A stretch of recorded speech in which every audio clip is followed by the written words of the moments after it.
Hoje é dia de posse de prefeitos em mais de 5.500 cidades do Brasil. Eleitos e reeleitos vão administrar as quase 5.600 prefeituras pelos próximos 4 anos.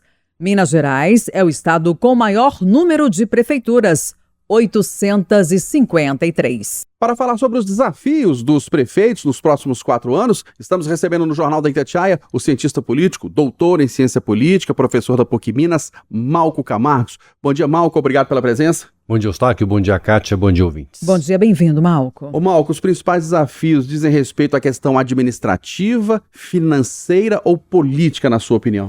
Os desafios são vários. Tem desafios que são administrativos e, entre eles, a capacidade orçamentária dos municípios, às vezes comprometida por endividamento prévio e às vezes comprometida pela falta de recursos para áreas importantes da administração, Eustáquio, e entre elas um destaque. Esta eleição foi pautada pelo surgimento da mobilidade. E ao contrário de saúde e educação, onde há receita já garantida na União para transferência para os municípios, na questão da mobilidade será um desafio para os prefeitos, junto com os parlamentares, criarem canais para resolver um problema que aflige cada vez mais as cidades médias e grandes deste país. Ô Malco, bem recentemente a gente está acompanhando aí uma polêmica envolvendo as emendas parlamentares, com decisões no Supremo Tribunal Federal, projeto de lei aprovado no Congresso. Em que medida isso aí afeta diretamente as prefeituras? O outro problema, Kátia, tem a ver com a questão política também, que o Eustáquio estava levantando, e tem a ver exatamente com as emendas. Tem sido comum, cada vez mais comuns, os municípios repetirem o que já acontece no Congresso Federal, que é a transferência do controle do orçamento para o Legislativo com as emendas impositivas. Isso faz com que, assim como a gente vê hoje, o presidente com cada vez menos capacidade de governança, assim como nós vemos os governadores também com pouca capacidade de executar os seus programas, os prefeitos, que agora lidam também com a emenda impositiva para os vereadores, também terão dificuldade para implementar a sua agenda proposta nas eleições. E as emendas trazem um novo problema. Aquele dinheiro que vem de Brasília carimbado, para algumas áreas, mas com total liberdade de execução dentro da área, sem nenhum controle pela administração pública, tende a acabar. O STF está ficando cada vez mais de olho nesse tipo de transferência. E esse tipo de transferência foi fundamental para o resultado desta eleição.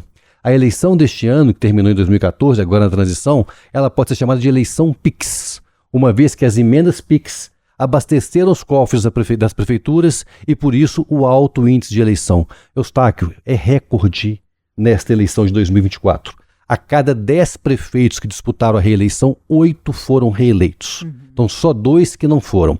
É resultado, sim, dessa transferência de recursos em abundância e com pouco controle da União sobre o destino desse dinheiro. Isso precisa mudar para o bem da democracia e, principalmente, para o bem dos cofres públicos deste país. Mas então, diante desse tema que você trouxe aí da mobilidade, que a gente já tem aí a garantia de recursos para saúde e educação, a questão da mobilidade pode ficar prejudicada diante do que a gente está entendendo, que é um imbróglio, Porque tem decisão do Supremo Tribunal Federal, tem projeto aprovado no Congresso Nacional, o tema ainda está bastante polêmico, tem um impasse em torno disso.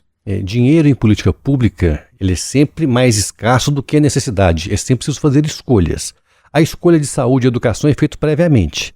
A mobilidade, então, é um tema que tem cada vez mais eminente nas cidades, mas disputa com outras áreas, com a segurança pública, com a limpeza urbana, disputa com outras estruturações que a prefeitura faz de regulação do mercado imobiliário, etc.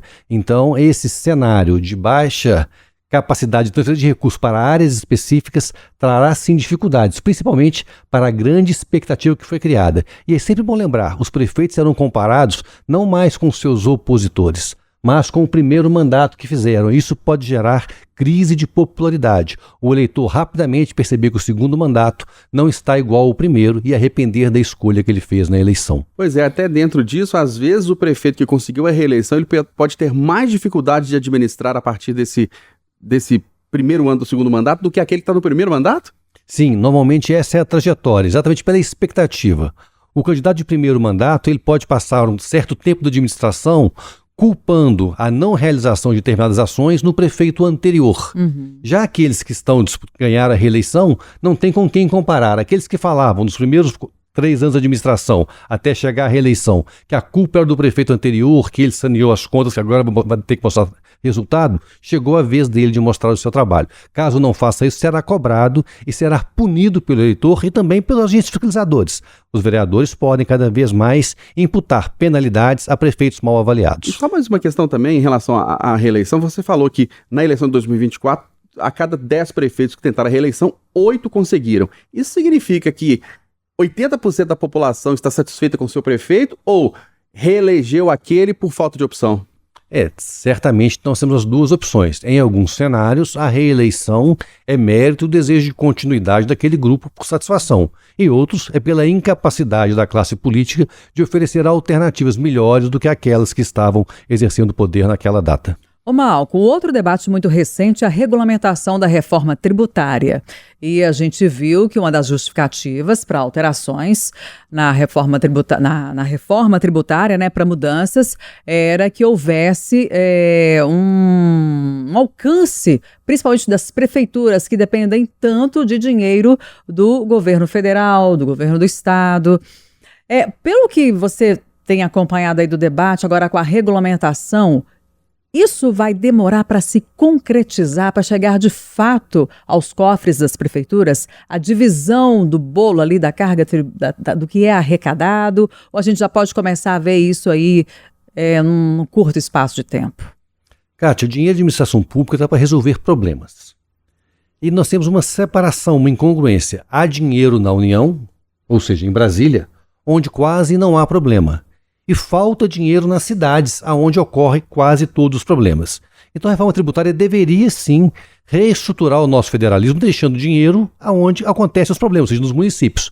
Mas não foi isso que foi feito até agora na reforma tributária. A reforma tributária até agora mudou o tipo de contribuição que cada um de nós fará para o governo. Agora, a divisão dessa receita na execução de políticas públicas ainda não está regulamentada. Então, os benefícios para os prefeitos da reforma demorarão muitos anos ainda e certamente esses que estão assumindo agora, no dia de hoje, não serão beneficiados pela transferência de recursos diferente do que já acontece hoje, no qual os recursos vêm da União para os municípios. Do ponto de vista político, Malco, o maior desafio de um prefeito, no cenário que vivemos agora, de 2024 para 2025, é a relação com a Câmara Municipal lá da cidade, é a relação com os governadores por causa de posicionamentos políticos, com o governo federal também por causa de posicionamentos políticos, ou porque já agora em 2026 temos a eleição de deputado a presidente da República, muitos prefeitos vão tentar ser deputado, enfim, onde está o desafio na área política? Quando alguém se dispõe a disputar um cargo público e ser eleito, precisa fazer política o tempo todo, e fazer política é exatamente isso que você disse, é fazer política com quem está distante e acima de você para buscar mais recursos, é fazer política juntando pares, porque às vezes os problemas são resolvidos de maneira coletiva e não individual, por exemplo, a região metropolitana de Belo Horizonte, quão importante que é o encontro de todos esses prefeitos, mas é também fazer política com a população no dia a dia, tentando manter a opinião pública no ponto de vista de satisfação para que evite a crítica e quando vem crítica, vem um problema muito grande. Os vereadores ficam muito mais fácil de insuflar contra o prefeito. E Câmara de Vereadores funciona igual funciona o Congresso em Brasília. A implementação de um processo de impeachment também é um desejo político. Então, monitorar o apetite da Câmara pelo impeachment, manter ele baixo, é um dos desafios políticos que os próximos prefeitos terão que encarar. Ô, Malco, falando agora de assuntos que afetam diretamente as populações locais, nesse mês de janeiro a gente vê muitas dificuldades, principalmente em prefeituras do interior de Minas, por causa da estação de chuva.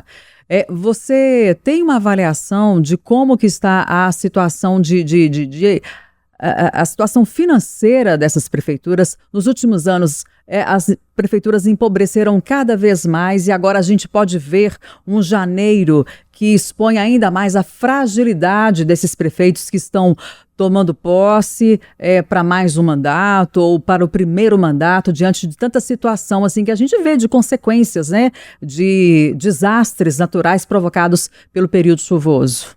O período chuvoso traz necessidade de grandes investimentos de infraestrutura.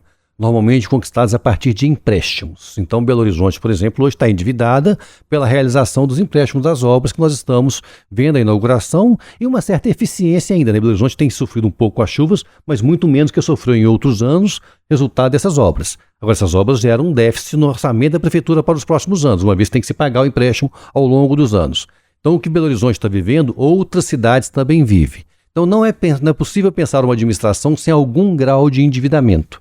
Agora tem um limite. E o resultado, para poder dar conta de pagar o endividamento, é em cima dos cargos comissionados das prefeituras. As prefeituras precisam de parar de ser utilizadas como cabide de emprego para questões políticas. Se a indicação é técnica, não tem menor problema, alguns cargos técnicos vão ter. Agora, por que não ter um número certo de concursados, de pessoas que podem desenvolver o serviço público à revelia da vontade e da pressão política das suas lideranças? Esse é um dos outros desafios que a política brasileira precisa de enfrentar, além das questões das emendas, os cargos comissionados para as questões políticas. E se fizermos isso, Cátia, Eustáquio, ouvintes, nossa política dará muito melhores resultados. Deputado, vereador, não é para cuidar de orçamento, não é para cuidar de indicação de pessoas de administração pública. Quem executa políticas públicas, pois precisa de gente e dinheiro, é o executivo e deveria ser feito de maneira técnica e não como é feito hoje, utilizando de questões políticas e interesses pessoais. Nós conversamos no Jornal da Itatiaia com o cientista político, doutor em ciência política, professor da PUC Minas, Malco Camargos, falando das expectativas, desafios dos prefeitos que vão administrar as cidades nos próximos 4 anos. Hoje é dia de posse em todo o Brasil. Malco Camargos, obrigado pela sua presença aqui no Jornal da Itatiaia, pela sua contribuição. Um ótimo dia e um ótimo 2025. Obrigado e sucesso para cada prefeito que tome posse hoje, que possa prestar contas e entregar boas políticas públicas à população mineira e do Brasil. Feliz ano novo, Malco. Obrigada pela entrevista. Um abraço.